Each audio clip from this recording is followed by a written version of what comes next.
Hi, everyone on LinkedIn. Whoever is tuning in live, you're very welcome, or whether you're watching the replay, very welcome. We'd love to see your questions and comments come through below, so feel free to add your questions and comments. My guest today is Lucinda Carney from the HR Uprising podcast. We had a fantastic conversation all about change and the massive change that we saw, obviously, last year in March, with many organizations going through this immediate and unforewarned massive change on a global scale. And we kind of evolved to talk about managers and the skills that managers need to be able to manage things like that as well. So Lucinda, you're very welcome to the LinkedIn Live today. Do you want to tell people a little bit about your background? Sure. It's my first LinkedIn Live. I'm just proportionate. My background, 20 plus years in HR or more learning and development. So I call myself a people professional in a corporate zone. Last 10 years or so, I've been running a software business, which is Actus Software. So we specialize in performance management software and various performance management, talent management, learning management software. And actually, in terms of the name of change over the last 12 months, of course, the market's changed, so we've been doing more on training, and that loops round into this whole topic about being involved in change. So because I had the software, a lot of the time when people put software in, what they're trying to do is actually achieve a culture change. It's not just about putting a system in. So we've always supported people with that, and that interest I followed through into writing a book, which I launched last May, called How to Be a Change Superhero. So if anyone's listening to this and is interested in that, you can access the book. All the links are on my LinkedIn. Please link in with me. So it's in audio and it's in the book, and we also run a training course on it. And so that's really, I suppose, where the interest in change has come about, and just looping it all together, because actually to me it's all really connected. If we're trying to make system change, if we're trying to train people, we need to understand how to help others change and take ourselves along as well. Well, this is it. And I think it goes back to thinking about the purpose, like what's the reason behind the change that you want to make? And if you're saying that actually what they want to do ultimately is make a culture change, but they're using software in order to be able to do that, then it's I suppose making sure that everything is aligned and it's all kind of feeding into the same thing, and the outcome is as expected.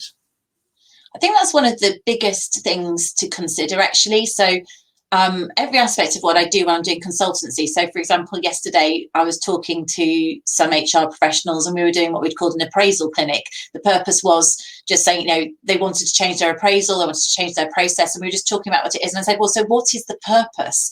And sometimes I don't know so what is the purpose of that change? And if we understand what that purpose is, it's much easier to, make sure it's appropriate, the change is appropriate, but also you can develop the communication more effectively. So reminding ourselves and asking that question, why, exactly as you said there, can really help us in many, many aspects of what we do as people professionals, trainers, consultants, actually in all walks of life. Do we know why we are doing something? And then we can take people on that journey much more effectively. Yeah, it definitely does come back to that. Like, what's the reason behind this? Why are you actually doing it? So on the podcast itself, and for anyone watching, the full link to the podcast is in the comment section below, so you can click and listen to the full episode of the podcast there, or it's available anywhere that you get your podcasts as well. We started by talking about the Kubler-Ross model, and it's quite interesting because I think I had mentioned in the podcast as well that as part of one of the assignments that we did, one of the group assignments that we did for the masters, we did this project around, it was a change project, but actually we brought in the Kubler-Ross model into that. So it was really interesting that there was that sort of synergy between the two different elements. I thought, that's actually quite interesting that you've brought that up as well, because it's not something that is immediately obvious, I think, because the Kubler-Ross model is more based on grief. So I'd love to kind of maybe have a top line discussion about like what were the what are the key things to bear in mind when we're going through this change, and especially the impact that happened in March of last year. Yeah, so the Kubler-Ross model, I won't go into it in detail here because we discussed it in detail on the podcast. And we have adapted the Kubler-Ross bereavement model for business purposes. So we've made it much more simplistic into a 4. Hers has got about 7 or 8 stages, and it's wibbly, whereas this is just a curve. We've got 4 sections, which makes it really easy for managers, which is really what you're getting at there, to get their heads around. And those 4 stages generally that people go through, and we all go through these stages in change, are denial, resistance, exploration, commitment. Those are slightly different terms from Kubler-Ross, but they make sense in business. And by understanding those stages and understanding that we can go straight through a change, the change that we like, we might zoom through to commitment. On changes that we're less comfortable with, we might stick in resistance, or we might go backwards and forwards through the curve. It helps you as a manager then have a framework to think, what style of behavior do I need to take on to help people through? So we talked about last year in terms of going into COVID, but maybe for the purpose of this live, I literally this morning I've been working on slides for a large financial services organisation, and we're using the change curve there. They are making this decision that they are not going to go back to the office full time. They're also not going to stay at home full time. They're going to give everybody a choice. Now, that sounds fantastic, doesn't it? Yet, of course, by giving everybody a choice, you've got some managers that go, hang on a minute, that doesn't work for me, because I want everyone. It's easier if everyone's in the office, or it's easier if everyone's remote. So, again, they're going through the change curve here. They're expressing some resistance. So it's just useful to them when they realise, when people are processing emotions, to be able to realise those are natural emotions. What do we need to do to process them, and allows us to move on? So it's just a really useful model, I think, isn't it? You can apply it in so many places. It is, and I love that it's not kind of a straightforward line. You can go forwards, or you can actually end up going backwards in it as well. Really, really interesting. And this idea of like knowing what stage you're at in the model, based and basing the conversation or the communication around that stage. So knowing where people are at, and different people might be at different stages as well. We went on then to talk about the perform model, and I know you have some really great insights and really great trainings to share for managers as well. Do you want to kind of touch on a little bit of that? Yeah, the perform model, that isn't a tribute to anybody. I made it up. It's like a mnemonic, right? But that, I wrote an ebook last year, just a 10,000 word, when we went into the remote working. What occurred to me, and we've done quite a number of surveys that reinforces this, is actually that being a remote manager or a virtual manager, whether permanently or as a hybrid team, there are different skills, particularly when going through the pandemic, but there are probably different skills that we needed to that came to the fore. I mean, people management is still people management, but there were different things we needed to focus on. And the perform model basically outlines them in the order. So it starts about people first. And I think if we all think back to over the last 12 months, and actually, even I think in my own business, we did a recent pulse survey, and our well-being score, it's what shocked me actually, that still people feel whether they're tired, exhausted, or anxious. So that people first thing is still incredibly important, even as we start to go back to normality, in inverted commas.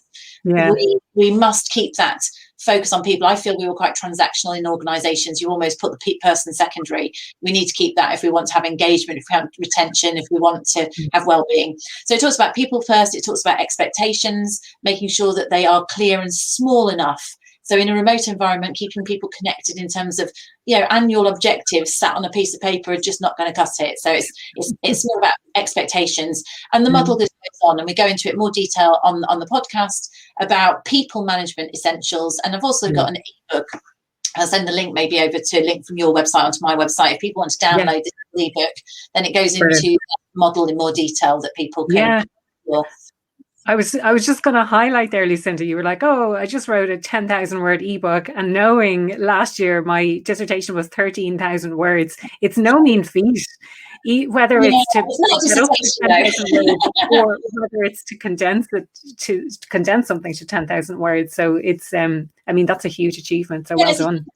But it's quite a useful little tool. I think it's a useful little tool. It's not like a dissertation, which yours had loads of research in, Aoife, and obviously, which we also talk about on my podcast. If everyone wants to dissertation, come and listen to the HR Uprising podcast episode, which went out last Monday, which we talk about belonging and how important that is with engagement. It's a really fascinating topic to go into when you think about what engages us in saying to give of our best in the workplace or not.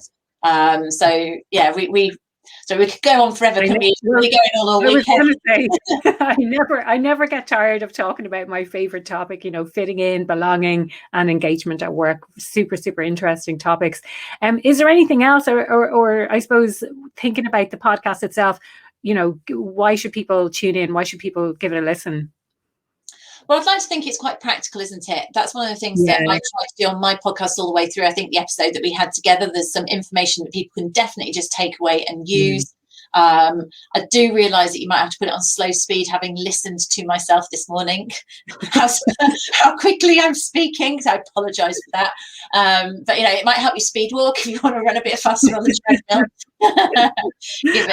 I didn't notice that myself now, but it's interesting. I'm in a podcast group, and they were saying the other day about does anyone actually listen to podcasts on that kind of higher speed than regular? And I think I tried with an audiobook or with a podcast or something to listen at maybe 1.25 or 1.15 or something like that. And I just thought, no, I cannot do this. It's just too, whether it's squeaky or something, it's too much. I need to listen to it at regular speed. On 1.25. Some audiobooks where you've got the people that talk, I kind of get on with it, but I don't think anyone is on 1.25. This is it. Brilliant. Thank you so much for your time today. If people want to reach out to you, what's the best way? I suppose they'll see your link to your LinkedIn profile there, and feel free to give a shout out for the book and the website and everything as well.